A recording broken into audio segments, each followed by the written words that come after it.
So there are a couple elements that we see in jurisdictions that have had more success getting private capital into their projects than others. And the elements are as follows. The first one is that there is typically an organization inside government which is staffed with people who are skilled in structuring and delivering these projects.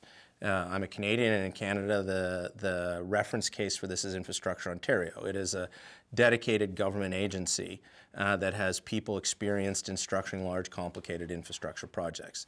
But that agency has a couple other characteristics. Firstly is it tends to have independence from the bureaucratic and political forces in government.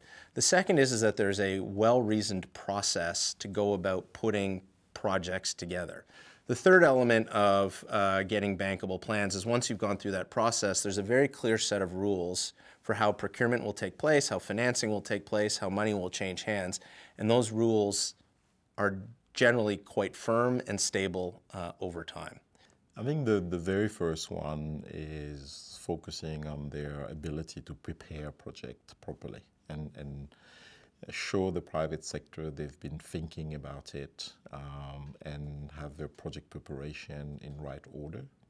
I mean, the second one is also their ability to show that they have good, competent people that can interact with the private sector. And a third one that I would actually put, because it's an issue, for example, in the US, is not being afraid of interacting with the private sector during these processes early in the games. I think the first thing that governments have to do is take the drama out of investment.